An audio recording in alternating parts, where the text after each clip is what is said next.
Y de ahí es que entonces viene que él tuvo 1000 mujeres. Era por la alianza que hacía. Pobre Salomón. No, y como mira, No puede uno con una y... no, pero. Y pasa como siempre, que el Señor no se equivoca.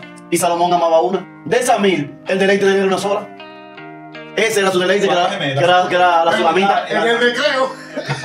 Pero el Eterno le aconsejó que no tomara muchas mujeres. Que no tomara demasiadas mujeres porque podían apartar, como tú dijiste ahorita, su corazón de Dios Bien, y escucha. desviarse.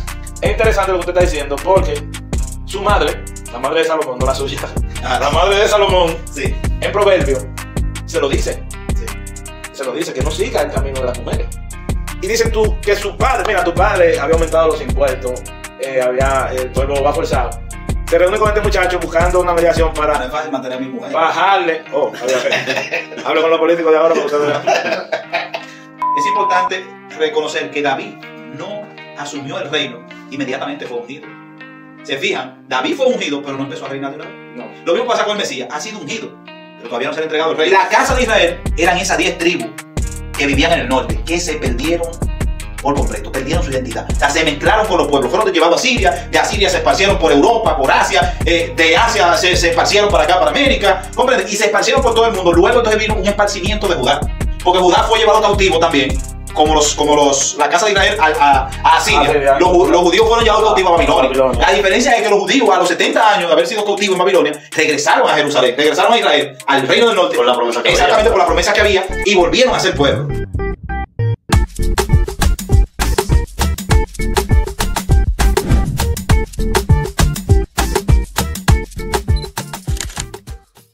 Saludos, saludos, bienvenido nuevamente a su programa. Otra versión. Bendito sea el que se eterno. Aquí estamos de nuevo ya como de costumbre, ¿verdad que sí? Gloria al Señor. Por la gracia de Dios estamos aquí. Hoy nuevamente con un tema bien interesante, aunque no muy común, ¿cierto? Exactamente. Bien interesante, aunque no muy común, porque poco se habla y quizás poco se predica sobre esto, porque no es un tema que tenga cuerpo para un mensaje, sino más bien como para una conferencia, un análisis, una enseñanza, cosas así. Hoy estaremos hablando sobre las casas de Israel y casa de Judá o Efraín, ¿verdad, mi hermano Edwin? Todos sabemos que todo lo que se relacione con Israel es algo apasionante. Todo lo que tenga que ver con Israel apasiona y te despierta el interés de tú conocer. ¿Por qué? Porque Israel es el pueblo escogido por Dios. Recordando a medida de resumen, recuerden que Dios llamó a Abraham para de el lomo de Abraham formar un pueblo que él iba a ser su Dios y ese pueblo iba a ser su pueblo, sus hijos. De Abraham sabemos que es la plataforma del pueblo de Israel. Abraham es un personaje icónico, el cual las religiones monoteístas lo reconocen con la misma superioridad. El judaísmo, el islamismo y el cristianismo reconocen a Abraham como un personaje de una relevancia muy, muy grande. Porque incluso se ganó el título de Padre de la Fe. Y el amigo de Dios. El amigo de Dios. Entonces, hoy estaremos hablando sobre los descendientes de ese hombre, de Abraham. Hoy vamos a hablar de algunas cositas que pasaron, porque luego el pueblo de Israel lo conocemos como la casa de Israel y la casa de Judá. Amén. Mi hermano Edwin, háblame algo sobre eso. Amén. Shalom. Bueno, como tú decías, con Abraham comienza todo.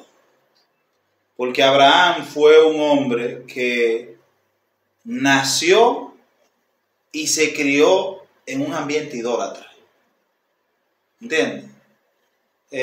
Y Abraham tomó la decisión de creer en un solo Dios, en un solo Elohim, y salió de su tierra y de su parentela para seguir a ese único Elohim. Entonces con él comienza todo. Sabemos que el Eterno le prometió a Abraham que de Abraham, el Eterno iba a ser una gran nación y que a través de esa nación iban a ser benditas todas las naciones de la tierra, porque todas las naciones de la tierra se habían apartado de la verdad. O sea, se habían apartado del verdadero Dios, del verdadero Elohim, del verdadero creador, y habían adoptado la adoración al sol, a árboles, a ríos, y habían adorado a todo lo que no era Dios.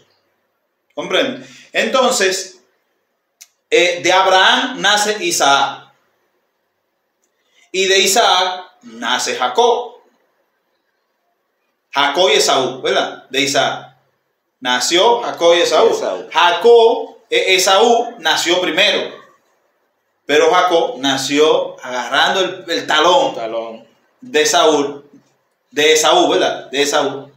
Nació agarrando el talón de Esaú y por eso se le llamó Jacob. Jacob, el que se ciñe. Exacto, el que estaba agarrando el talón de Esaú. Entonces, ¿qué pasa? Creo que esto es una historia muy, muy conocida, ¿verdad? Jacob, Esaú vendió su primogenitura, o sea, por un plato de lentejas. Eso es algo que se escucha mucho en las iglesias. Esaú vino con hambre y tenía hambre, venía del campo, y Jacob estaba haciendo un plato de lentejas, tenía un plato un plato delicioso y sabroso, y entonces Esaú quiso de ese plato. ¿Comprende? Entonces Jacob, un tigre, dijo, no, vamos a negociar. Sí. Si tú me vendes tu primogenitura, yo te doy. Yo decía algo el otro día, yo hablaba con alguien, y yo decía que Esaú cometió un hecho de pereza. Porque Esaú cocinaba. Porque vemos que cuando Jacob le dice, prepárame un guiso como lo que tú acostumbras a hacerme. Es decir, el problema más grave fue que él tuvo en poco su primogenitura. Como dice. Es decir, él pudo haberle dicho a Jacob, no, yo voy a preparar yo el mío. Mas sin embargo, él dijo, pero ¿de qué me sirve ser primogénito si yo lo que tengo es hambre? Como quiera no va a morir. Puso el estómago, puso el deseo carnal por encima de lo que Dios le había prometido, de lo que Dios tenía para él. Que si hacemos una aplicación hoy en día, lamentablemente muchos creyentes tienen ese espíritu. Tuvo en poco su primogenitura. Tienen en poco las cosas que Dios le ha dado, las cosas que Dios le ha prometido, y ponen por encima sus deseos, sus sentimientos. ¿Entiendes? Exacto. Entonces, me voy allá para que la gente pueda entender, ¿verdad? De dónde viene. Punto, sí. Porque Abraham tuvo a Isaac con Sara, ¿verdad? Porque con Agar tuvo a Ismael, de donde vienen los árabes. Y el pueblo árabe viene de Ismael. Entonces, de Isaac nació Jacob, Esaú y Jacob. Ahora, como Esaú le vendió la primogenitura a Jacob, y luego Jacob con astucia, ¿verdad? Pudo tomar la primogenitura porque Isaac quería bendecir a su primogénito Esaú. Exacto. Ahora, su madre, Rebeca, ¿verdad? Rebeca. Sabía que el elegido no era Esaú, sino Jacob. El plan estaba en Jacob. Exacto, el plan era con Jacob, el que seguía el legado, el que seguía la parte espiritual que había recibido de su padre Abraham y posteriormente de Isaac, era Jacob.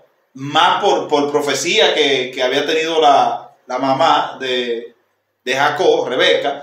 Ella había recibido, Rivka se llama en hebreo, ella había recibido profecía de que en su vientre habían dos naciones y que el mayor serviría al menor. ¿Comprenden? Que ahí hay una lección muy importante.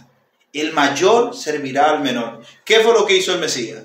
Le sirvió a sus discípulos. Yo soy el que sirvo aquí.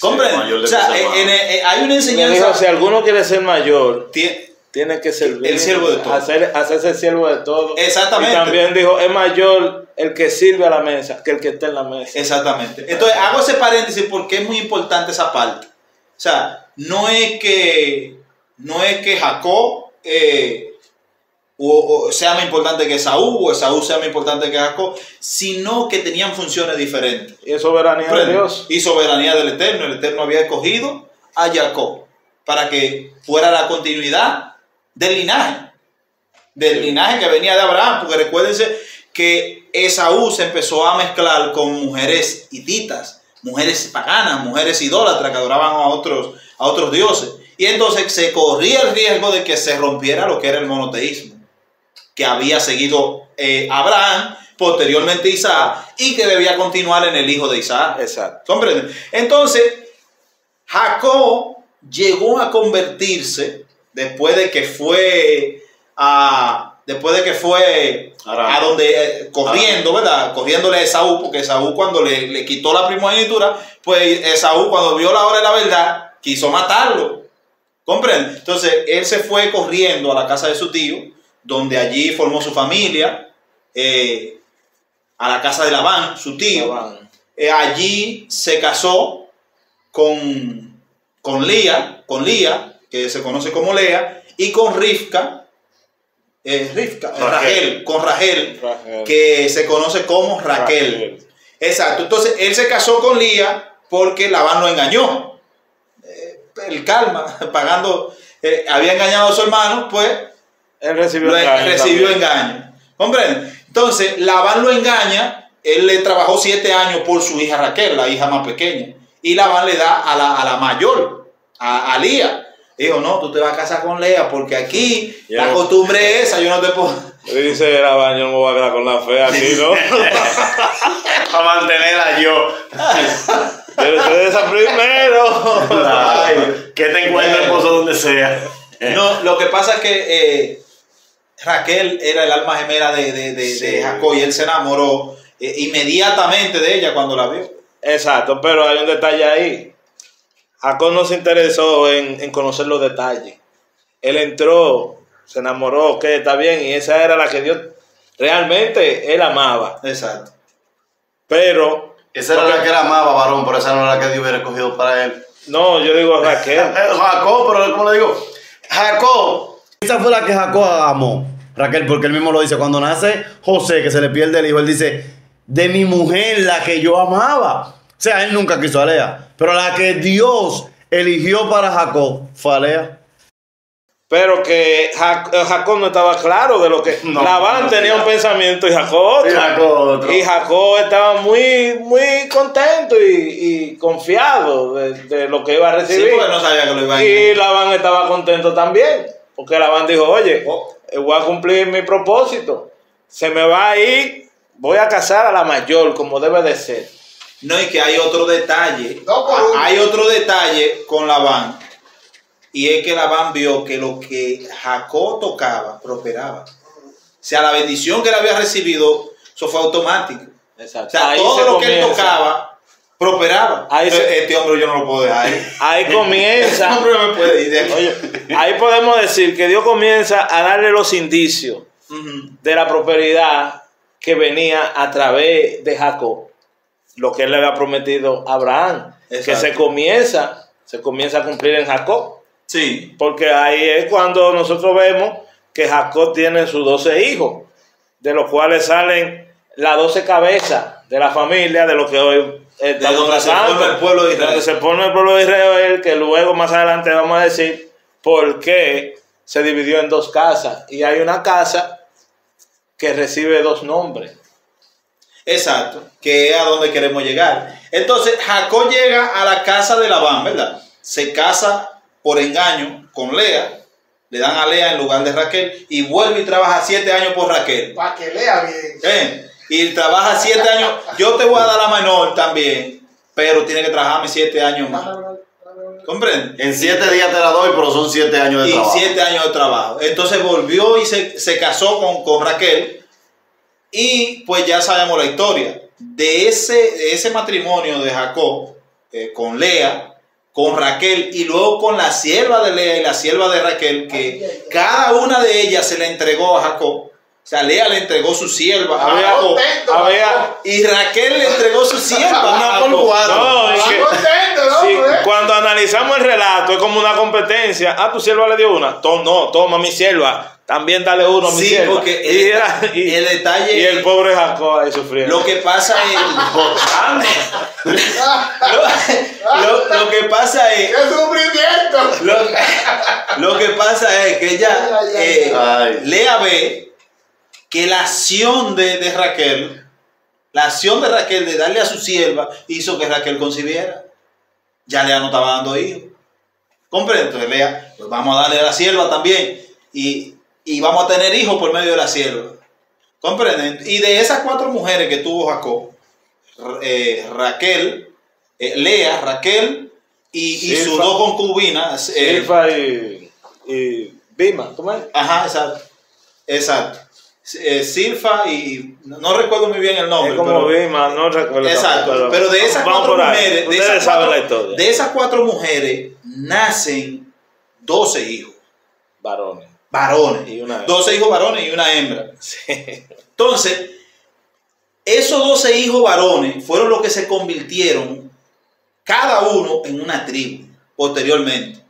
Jacob recibió el cambio de su nombre cuando fue a encontrarse con su hermano Esaú. Tuvo un pleito con un ángel y cuando el ángel quiere irse de su contienda con Jacob, entonces Jacob le dice, tú no te vas hasta que tú no me bendigas. ¿Comprenden? Y de ahí entonces que viene la bendición, donde se le cambia el nombre a Jacob por Israel. ¿Entiendes? Ahí se le da la bendición y Jacob pasa a ser Israel. Entonces ya no nos vamos a enfocar en esa parte. Es bueno puntualizar antes que usted entre ya a lo que son las 12 tribus. Que por generaciones, porque desde que yo creo que de antes de llegar al Evangelio, he estado escuchando que Jacob, que el usurpador, que el ladrón. No. Jacob no significa eso. La raíz etimológica del nombre de Jacob lo que significa es el que se ciñe. Porque los nombres, por naturaleza, los nombres bíblicos determinaban la vida de la persona. Y Jacob, como lo dice la historia, nació ceñido al talón de su hermano, porque había una batalla por el que saliera primero. Aunque usted no lo crea, así fue, así lo dice la Biblia. Entonces, ya en su cambio, cuando Dios lo llama Israel, que tampoco mucha gente no conoce, ¿por qué? Bueno, está bien, dice Israel porque ha peleado con Dios y con los hombres y ha vencido. Esa es la traducción que conocemos, pero realmente lo que significa es el que peleó con él. Yisrael, ¿verdad? Yisra, que es pelear, contender, y él, que es el primer nombre con el cual conocemos al Eterno en la palabra. Por eso es Yisrael, y se traduce Israel. Exacto. Entonces, Jacob pasa a ser Israel. Jacob tuvo en la casa de Labán 12 hijos. Y cada uno de esos hijos se convirtió en una tribu. O sea, es lo que diríamos hoy en un pueblo. O sea, cada uno de ellos fue un pueblo. Es como decir hoy los Estados Unidos, por ejemplo, que es un solo país, ¿verdad? Con varios estados. Así mismo era el pueblo de Israel. Era un solo pueblo con varios sectores. Que lo conformaban 12, que lo conformaban 12 familias. 12 familias. 12 familias que se mantenían, o sea, porque tampoco se ligaban mucho. O sea, las mujeres tenían que casarse en la familia para que se mantuviera el linaje. El linaje, sí. ¿Comprenden? O sea, era entre la familia. Exacto, los matrimonios eran entre la familia. La familia, y si se iba a pasar, entonces ya pasaba a la familia de la otra tribu. ¿Comprenden? Entonces, esas 12 tribus fue lo que se conoció en la antigüedad como el pueblo de Israel. Sobre esas 12 tribus fue que reinó Saúl y posteriormente David. Sobre las 12 tribus de Israel. Y posteriormente a la muerte de David, reinó Salomón sobre las 12 tribus de Israel. Y después de Salomón es que entonces viene la división de esas 12 tribus. No, déjame hacerlo aclarando. Ajá. Se origina. El génesis de la división se da en tiempo de Salomón. Ahora, se ejecuta en tiempo de su hijo. Exacto, porque lo que pasa es que Salomón cometió pecado de idolatría. O sea, porque le construyó, dice la escritura que le construyó altares a su mujer. Salomón fue uno de los hombres que más mujeres tuvo. Salomón tuvo 1000 mujeres. 700 reinas y 300 concubinas. Entonces, cada reina de esa era de un pueblo diferente, porque lo que pasa es que Salomón se casó con muchas mujeres. ¿Por qué? Porque con cada reino que él hacía una alianza de paz, le entregaban a la reina. Hombre, y por eso fue que se casó con 700 reinas y 300 concubinas. O sea, en sus alianzas, en la alianza, le entregaban a una reina. ¿Comprende? Y de ahí es que entonces viene que él tuvo 1000 mujeres. Era por la alianza que hacía. Pobre Salomón. No, y como mira, no puede uno con una y... No, pero y pasa como siempre, que el Señor no se equivoca. Y Salomón amaba una. De esas 1000, el deleite de él era una sola. Ese era su deleite, que era la sulamita. En el recreo. No, porque es que el hombre tiende, mi hermano, el hombre tiende mucho a irse de la guianza del Señor, a lo que Dios, porque el Señor mismo le dice a Salomón, o es un mandato no a Salomón, sino en el libro de Éxodo, ¿verdad? Que no se vaya entre las mujeres de otras naciones, porque ellas lo inclinarían hacia sus dioses. Porque es de saber que la mujer tiene un dominio sobre el hombre único, que nadie más lo tiene. Sí, lo que pasa es que si la mujer hacía su conversión, ¿comprende? Ya no era extranjera, pasaba a ser parte del pueblo. Y entonces, como él hacía una alianza y ella decidía, pues, ¿tú me entiendes?, hacer su conversión, algunas, pero porque obviamente estamos viendo que el pecado de Salomón viene ahí. Sí. Que empezó, entonces después empezaron a decir, yo quiero un altar para mi Dios, y así sucesivamente. Ahora, hay un mandamiento que Dios le dio al rey, a los reyes. O sea, saben que la Torá, la ley de Moisés, como se conoce en el cristianismo, está compuesta por 613 mandamientos. Esos 613 mandamientos, hay mandamientos que son exclusivamente para el rey. Y había un mandamiento para el rey que decía, el rey que pusiere sobre ti no aumentará para él muchos caballos, no tendrá muchos caballos, no aumentará para él muchos caballos, ni tomará muchas mujeres. Podía tomar más de una, pero el Eterno le aconsejó que no tomara muchas mujeres, que no tomara demasiadas mujeres, porque podían apartar, como tú dijiste ahorita, su corazón de Dios. Bien. y desviarse. Es interesante lo que usted está diciendo, porque su madre, la madre de Salomón, no la suya, Ajá. La madre de Salomón, sí, en Proverbio, se lo dice. Sí. Se lo dice, que no siga el camino de las mujeres. Ajá. Es decir, la madre de Salomón conocía de estos mandamientos y tenía, parece que tenía la experiencia, ya había visto quizás algunas acciones. Las situaciones. Y en Proverbios, no recuerdo si es 30 o 31, encontramos a la madre de Salomón dándole un consejo bien extenso en cuanto a eso que usted está explicando, del asunto de la mujer, de toda tanta tanta gloria, tanta riqueza. Exacto, entonces mira, hay algo interesante, haciendo un paréntesis, y tú te fijas, primero habla de los caballos y después habla de las mujeres. Las mujeres se van mucho tras la montura. ¿Cuál era la montura de aquel tiempo? Los caballos. Los caballos. Fíjate que el que estaba montado, tenía un caballo, fácilmente conseguía una mujer. Lo mismo pasa hoy, que la cola de motor, que esto, que lo otro.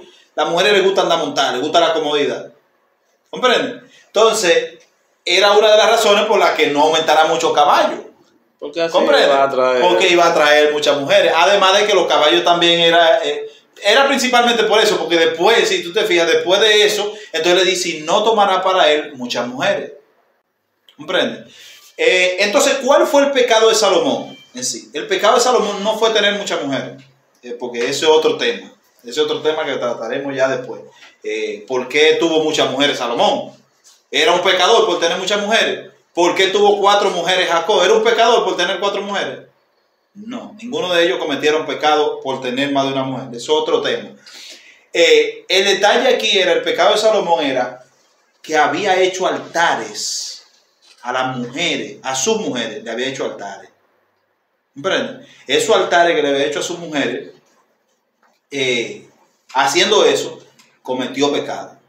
Porque era un pueblo monoteísta, un pueblo que adoraba a un solo Dios. Y por este pecado de Salomón, entonces Dios le dijo a Salomón que iba a destruir, que iba a dividir el reino. Y mira al Dios que le servimos, cómo lo hace. Porque Dios le puede decir a alguien, bueno, que viene un castigo, pero a veces quizá de la forma que menos. Porque mira entonces cómo Dios, en el reino de su hijo, Roboam, en el reino de Roboam, como Dios le había profetizado que no iba a ser en su reino, sino en el reino de su hijo Roboam. Por amor a David. Por amor a David, mi siervo, dice el Señor. Es decir, que ya Dios, en ese momento, Salomón sale del escenario. Ya Dios está hablando en nombre de David. ¿Verdad?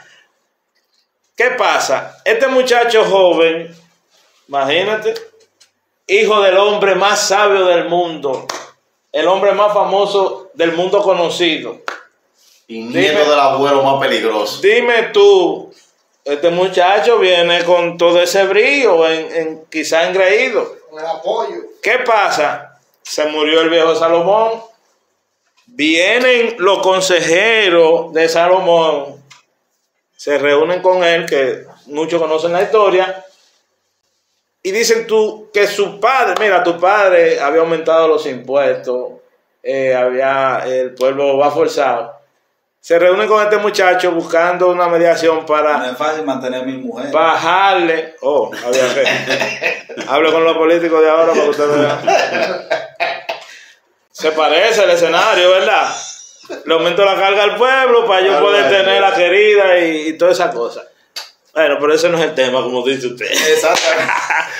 Pero lo que queremos llegar es que este muchacho también tenía unos consejeros. Pero el problema es que los consejeros de Jeroboam eran muchachos jóvenes. ¿Y a quién él escuchó? A los jóvenes. Escuchó el consejo de los jóvenes que estaban alrededor de él. Y no el consejo de los ancianos. Y no el consejo de los que verdaderamente querían el bien para el pueblo. Y dijo, no, al contrario, ahora le vamos a aumentar la carga. Y no solamente le aumentó la carga, sino que dice la historia, y lo menciona así, lo especifica, el pecado de Jeroboam. ¿De qué? ¿Cuál fue el pecado? Que enseñó de Jeroboam, enseñó al pueblo, en vez de retratarse de lo que había hecho su padre, porque quizá Salomón construyó todos esos altares, esos lugares altos. Salomón había conocido al Dios de Israel, pero este muchacho se dedicó a eso y el pueblo. Entonces de ahí viene la ruina. podemos decir la ruina, porque de ahí viene entonces la división, que es donde ya vamos a entrar al tema de lo que es la división, cómo se dividen los reinos. Pero antes de desarrollar lo que es la división de los reinos, también tenemos que especificar, decir algo, de que también en el reinado de David se dieron ciertas situaciones, y también al principio cuando Salomón fue rey. Por ejemplo, a David se le levantan creo que 2 hijos. Hay uno que primero intentó, luego todos conocemos la historia de Absalón, que incluso hasta lo llegaron a proclamar rey. Luego conocemos también la historia del hermano de Salomón, este muchacho, se me olvidó el nombre, que quiso también usurpar el trono. Es decir, ya íbamos mirando cómo se quería cumplir eso que estaba establecido, que el reino en un momento se iba a dividir. Pero en el reino de este muchacho, Roboam, entonces ocurre la ruptura, donde el Señor dice que le iba a dar una sola tribu. Se iba a quedar una sola tribu en lo que llamamos el reino del sur. Exacto, el reino del sur. Que la tribu era Judá. La tribu de Judá. Exacto. Podríamos decir que por amor a David. Por amor a David. La profecía no. Aunque Dios dice que fue una tribu, pero vemos que más adelante. No, Benjamín se quedó con ellos. Benjamín se queda en Judá, y no solamente Benjamín, sino se queda un remanente de Simeón, y también se quedan los levitas. Parte de los levitas, porque los levitas estaban distribuidos por todas partes. Recordemos que a los levitas no se les dio un asentamiento de tierra. Si no se dividió entre el pueblo. Exacto, ni se contaba como una tribu en cuanto a... sino que ellos tenían un trabajo específico en el pueblo. Ellos no contaban como número para multiplicarse, por decirlo así, sino ellos se tenían que mezclar entre todo el pueblo para servirle. Ese era el trabajo de los levitas. Es que hay que recordar ahí, mi hermano, que los levitas estaban encargados de lo que era el sacerdocio. La tribu de David, de Leví, era la única tribu para el sacerdocio. Entonces, por eso es que vemos que el Cana, ¿verdad? Cuando viene de otro lugar a adorar, porque ese era el encargo de los sacerdotes. Había muchos que se iban, por un ejemplo, a Efraín, otros se iban a de Rubén, otros se iban a Simeón, y así sucesivamente, porque ellos estaban divididos en el pueblo completo, no exactamente en un punto específico. En un punto específico, exacto, porque Dios le dijo a ellos que ellos no iban a tener heredad, sino que Dios mismo iba a ser su heredad. Por eso ellos, por decirlo de una manera, se diseminaron entre el pueblo. Entonces, habían levitas en el reino del norte, que estaba compuesto por las 10 tribus, que no diríamos 10 tribus, si hacemos el conteo exacto. Y el reino del sur, que estaba la tribu de Judá y Benjamín, y como ya hemos aclarado porque... No, pero el reino del norte eran 10 tribus. 10 tribus. Eran 10 tribus. Porque Efraín y Manasés se quedaron allá. Efraín y Manasés, sí, lo que pasa es que Efraín y Manasés, aunque tienen una bendición especial, eran parte de la tribu de José. Exacto, pero que ya acuérdese que la gente lo menciona como la media tribu de Manasés y de Efraín. Más sin embargo, ellos fueron cabeza de tribu, los dos. E incluso en la bendición a Efraín le dicen que iba a ser fructífero. Hablan de Efraín, Jacob habla de Efraín, de que Efraín iba a tener una relevancia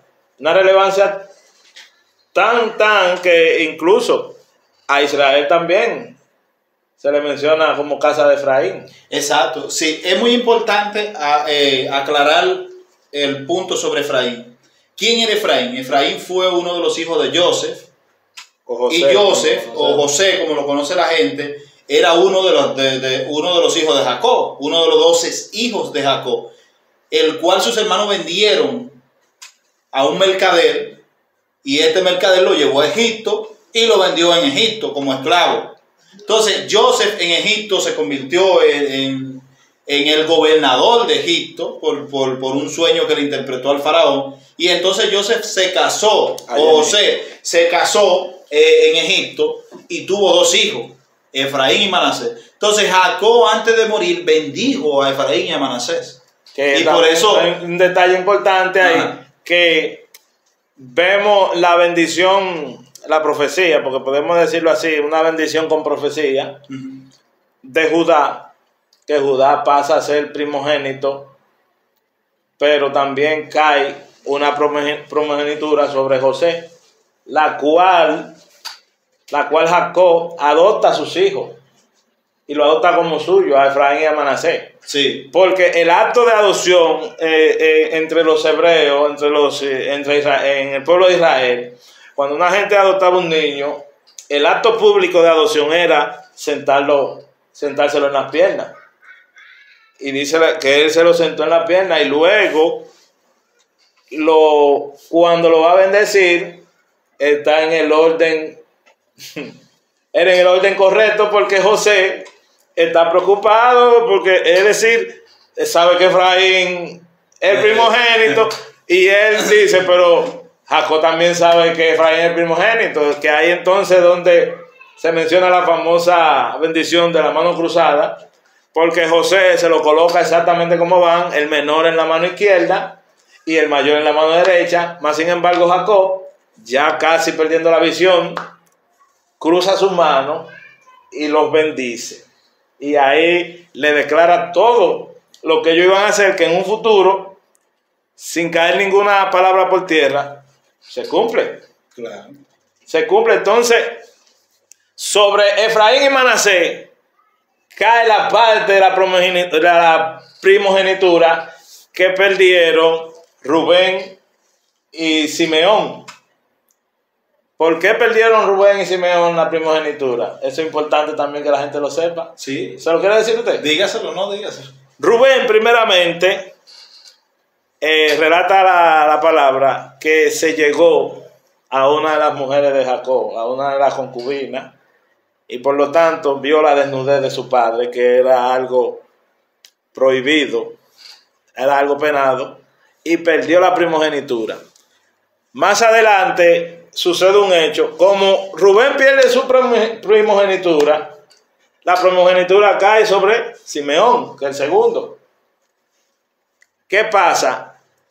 Sucede un hecho que un príncipe de Siquén, violó sexualmente a Dina, o Diná, a Diná, como su nombre real, a su única hermana de los 12 patriarcas. Y ellos en represalia, Simeón y Leví, en represalia, es decir, Leví motivado por Simeón, que era el mayor. Exacto. Era mayor. Y que ellos eran hermanos, y que Lea, Digna era hermana de padre y madre de ellos dos. Ellos también eran hermanos de la misma mujer. De la misma madre. Y ellos fueron, y dice la palabra, que hicieron una masacre en Siquén. Y por este hecho de violencia, Jacob también le anuló la primogenitura a ellos. Entonces la primogenitura, por vía de sangre, podemos decir así, cae sobre Judá. Pero ya estamos hablando de José, que viene siendo otra primogenitura por elección, ¿verdad? Por elección de soberanía divina. Y vemos cómo se forman de estos 3 personajes, se forman las casas que conocemos hoy, casa de Judá y casa de Israel. Exacto. Entonces, lo que pasó fue, como bien decía ahorita, el Eterno le prometió, le dijo a Salomón, o sea, que él iba a dividir el reino. Y efectivamente, en el reinado de su hijo, Roboam, el Eterno mandó al profeta que le profetizara a Jeroboam que él le iba a dar 10 tribus. Al siervo de... Que era siervo de Salomón, fue siervo de Salomón. Él le mandó a decir a través del profeta que Jeroboam iba a gobernar 10 de las tribus. Y esas 10 tribus fueron las que formaron la casa de Israel. O sea, luego entonces, ¿quién se va a llamar Israel? Pues la mayoría. La mayoría, exacto. Entonces, como eran 10 tribus, nosotros somos Israel. Entonces, por eso se le llamó la casa de Israel, porque eran 10 tribus. Entonces, estas 10 tribus estaban en el norte, eran los que vivían en el norte. En el norte. Y la tribu de Judá vivía en el sur. Por eso se conoce también como el reino del sur y el reino del norte. La capital del reino del sur era Jerusalén. ¿Comprende? Sí. Que ahí empieza a haber problemas después, porque entonces los del norte querían bajar a Jerusalén para adorar, porque es el lugar donde se decía, donde estaba escrito que en el lugar que el Eterno escogiere. Y ese lugar que el Eterno escogió fue Jerusalén. Entonces, se debía subir a Jerusalén para adorar. ¿Comprende? Entonces, cuando Jeroboam ve esto, entonces empieza a hacer idolatría. Dice que las dos principales ciudades del norte, una de las ciudades más famosas del norte fue Samaria. Samaria. Por eso resalta mucho. Samaria, entonces estaba Jerusalén y Samaria. Los samaritanos eran de la casa de Israel, eran los del reino del norte. Y los de Jerusalén eran los del reino del sur. ¿Comprenden? Entonces sucedió que Jeroboam empezó a hacer idolatría, le puso 2 becerros, creo que 2 becerros de oro en cada una de las ciudades, y empezaron a adorar a dioses ajenos, ¿verdad? A dioses de plata y de oro. Y entonces ahí viene la caída de la casa del norte. Pero Judá también pecó contra el Señor y también fue castigado. Ahora, ¿qué fue lo que...? Dice que Judá pecó en gran manera aún más que Israel. Lo que pasa que es como un tema, como decía nuestro hermano Julio ahorita, que por amor a David. Pero Judá en sí merecía ser desarraigado también. Pero por amor a David es que el Señor prácticamente lo chancea a ellos. Porque el pecado de Judá fue más alto que aún que el de Israel. Exacto. Entonces, y una ventaja que tenía el reino de Judá, que mantuvo la liturgia, aunque se contaminó en algunas cosas, pero mantuvo la liturgia no como el reino de... Sí, mantuvo la identidad. No como el reino, por eso ellos comenzaron a separarse y a ver a la casa de Israel como lo que se contaminaron, ¿entiendes? Ya no lo veían exactamente como parte de ellos. Sí, porque mire, pasa algo ahí cuando el pueblo se divide, el mismo pueblo confiesa algo y dice, ¿qué tenemos nosotros con el hijo de Isaí? Israel a sus tiendas. O sea, ¿cuál es nuestra heredad con David? Porque en sí eso era lo que pasaba. Siempre el pueblo del sur, ¿verdad? El pueblo judío se identificó como David, como la presentación era David de nosotros, que nos representa es David. Entonces, si vemos esta parte ahí, cuando el pueblo está delante de Roboam, el hijo de Salomón, que él le aumenta nuevamente los impuestos, le dice, mi padre os lo castigó, aún el dedo más fino de mi mano será más gordo que el de mi padre. Y mi padre lo castigó con espinos, mas yo lo castigaré con escorpiones, escuchando el consejo de los jóvenes, como usted decía ahorita. Entonces, ¿qué dice el pueblo ahí? Espérate, pero ¿cómo así? ¿Pero nosotros somos mayores que ustedes? No.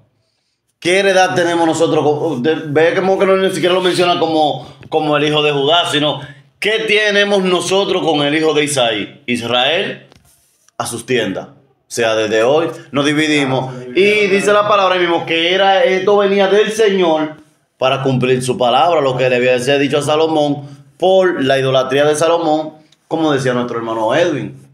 Exacto. Entonces ahí es que viene, ¿por qué Judá mantuvo su identidad? Porque Dios fue misericordioso y dijo que lo iba a dejar como pueblo. Uno de los profetas a través de los cuales el Eterno habló claramente lo que iba a hacer con una casa o con un reino y con el otro reino fue el profeta Oseas. Al profeta Oseas le dijo el Eterno, ve y toma una ramera y ten hijos de prostitución, porque el pueblo se había prostituido. con dioses paganos. Hablando sobre la casa de Israel. Entonces, dijo, ponle al hijo que tenga, ponle no mi pueblo. Y de ahí viene, no mi pueblo. Hubo otro hijo que no recuerdo muy bien cómo fue que le dijo. O sea, no mi pueblo. Me olvidó el nombre. Hubo no mi pueblo y el otro se me olvidó. Pero en sí, el Eterno profetizó a través del profeta Oseas que Israel iba a dejar de ser pueblo, que Israel iba a perder su identidad, pero que de Judá él iba a tener misericordia por amor a David y que ellos iban a mantenerse como pueblo. Ahora, luego hay una promesa donde el Eterno dice que en el lugar que se le dijo, ustedes no son mi pueblo, entonces se le dirá, ustedes son hijos del Elohim viviente, que es lo que se cumple a través del Mesías. Ahora, cuando el Mesías viene, ya el reino estaba dividido. Y ya la casa de Israel no existía en el norte. Porque los asirios invadieron que por eso es la situación con Asiria. Eso son cuentas pendientes. Porque está escrito, y Damasco dejará de ser. ¿Comprende? Entonces, los asirios conquistaron el norte de Israel y se llevaron cautivo a los israelitas que estaban ahí. Y introdujeron en esa parte de Israel extranjeros de todas partes. Exacto. Y entonces se mezclaron los pocos israelitas que quedaron ahí, de la casa del norte, se mezclaron con los extranjeros que llevó el rey de Asiria, que introdujo a esa parte de Israel. Entonces, por eso es que cuando el Mesías viene, está el tema de que judíos y samaritanos no se llevan entre sí. Porque entonces los judíos dicen, esa gente no son verdaderamente israelitas. Porque esa gente son una mezcla de extranjeros que trajo el rey de Asiria. Exacto. Y por eso es que viene la contienda de que ellos no son del linaje. Es interesante mencionar, que no vamos a profundizar ahí, pero es interesante mencionar sobre el conversatorio que Jesús tiene con la samaritana. Es un conversatorio de asunto de adoración. Sí. Es decir, él usa un refrán que se usaba en Israel, lo usaban los judíos en contra de los israelitas cuando veían, es un dato histórico, cuando veían un samaritano. Esa era la forma de provocarlo. Decirle, 5 maridos ha tenido y el que tiene tampoco es tuyo. Era una forma de provocar. Por eso Jesús le dice esto a la mujer. Por eso la mujer no le responde en cuanto a relación marital, sino ella le dice, pero nuestros padres adoraron aquí. Entonces ahí Jesús le introduce el tema. Mira, no es ni ahora. Es decir, no es ni en este monte, ni en Jerusalén, sino que el Padre, la hora es decir, ahora y más adelante también, el Padre anda buscando adoradores. Es decir, ya la gente está confundida con esto, porque él le habla de los 5 maridos, si eran de los 5 imperios por los cuales ellos habían sufrido invasiones. Eran personas que se dejaban llevar. La casa de Israel, todo entonces ellos adoraban los ídolos de esa persona y, como tú acabaste de decir, se mezclaban. Por eso los judíos no lo veían ya como parte de su pueblo. Entonces Jesús provoca esa conversación con la samaritana y menciona el asunto de las invasiones. La gente cree que literalmente la mujer era... Porque después ella sale a decir, bueno, he conocido al Mesías, me ha hablado. Es decir, Jesucristo le dio en el punto, le aclaró qué era lo que ella tenía que hacer para adorar. Amén. Entonces, la casa de Israel, en conclusión, de parte mía, la casa de Israel, lo que se conoce como la casa de Israel, son esas 10 tribus que se perdieron.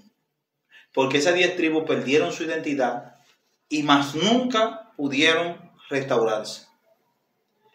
Se espera, o sea, es una de las profecías que debe cumplirse cuando venga el Mesías en su segunda venida, porque ya sabemos que el Mesías vino, fue rechazado por los líderes, murió y resucitó, ¿entiendes? Y viene por segunda Y está a vez. la diestra del Padre, como está escrito, está a la diestra del Padre, y está esperando que llegue el momento de manifestarse, porque es importante, haciendo un paréntesis, es importante reconocer que David no asumió el reino, inmediatamente fue ungido.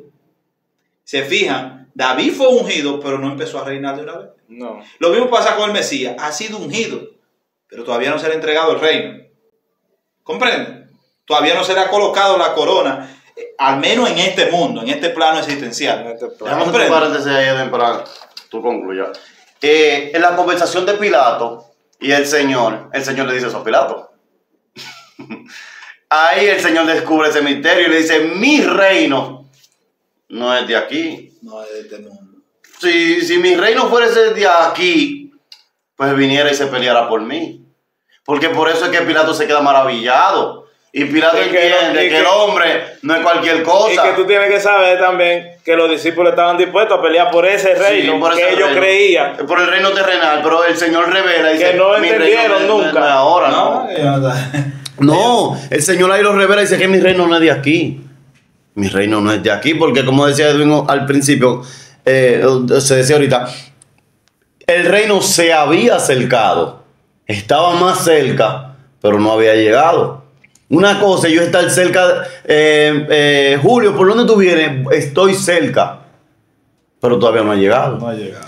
O sea, no Se ha era- acercado. Se ha acercado.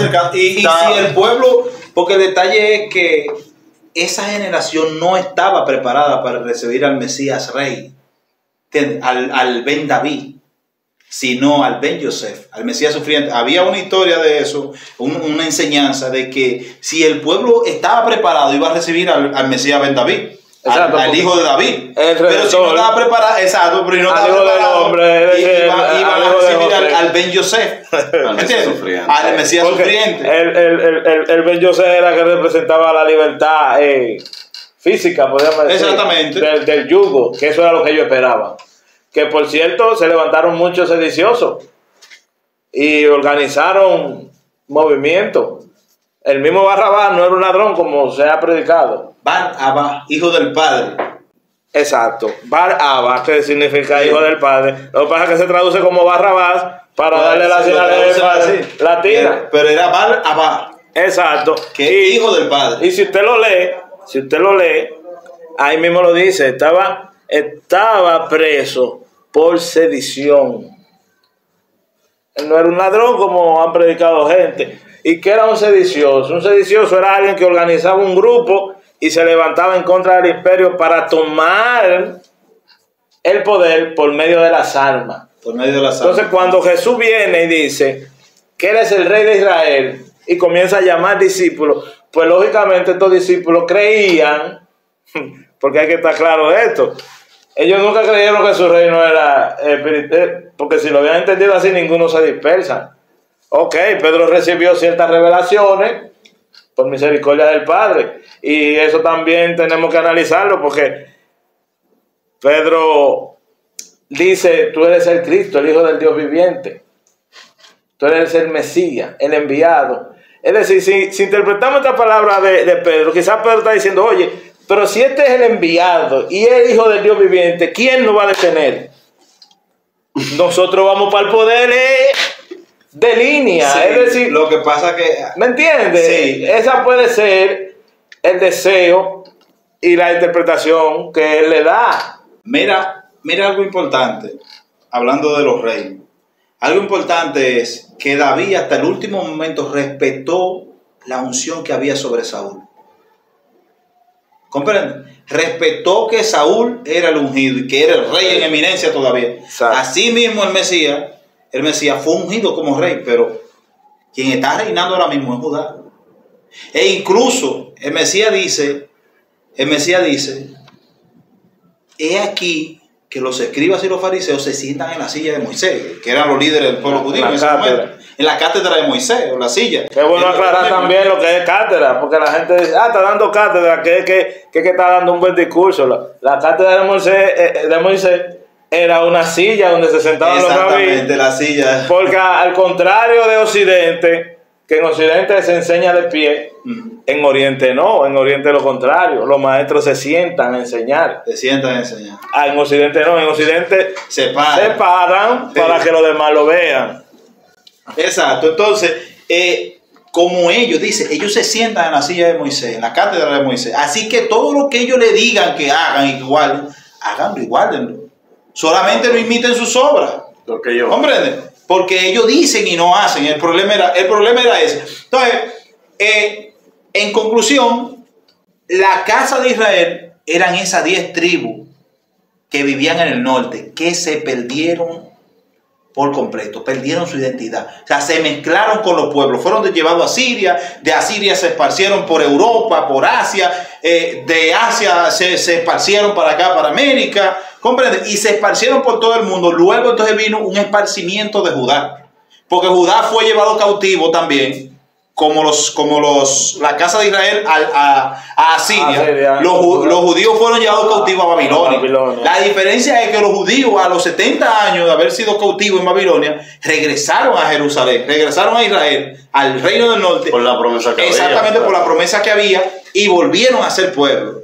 Ahora, una pregunta, mi hermano. Yo he escuchado, hay varias interpretaciones sobre las 10 tribus perdidas, la casa de Israel entre las naciones. He escuchado judíos ortodoxos decir que no, que ya Israel está en su tierra. Pues sabemos que en el 1948, ¿verdad?, hay un éxodo masivo de judíos hacia Israel y la organización, la ONU creo que fue, declara a Israel de nuevo como nación. ¿Verdad que sí? Entonces, hay algunos judíos, digo yo, hay una rama de los judíos que dice que no, que en Israel está todo, es decir, está el pueblo, está todo el que... Mira, yo creo que... Escúchame. Entonces, hay otra versión que dice que las 10 tribus perdidas son todas las religiones que sirven al Eterno, las diferentes religiones. Como que cada religión se identifica con una tribu. Pero también hay otra versión que dice, otra hipótesis, que la casa perdida de Israel son aquellos creyentes que están despertando a las raíces hebreas de la fe y están volviendo a las raíces hebreas de su fe, que esas pertenecen.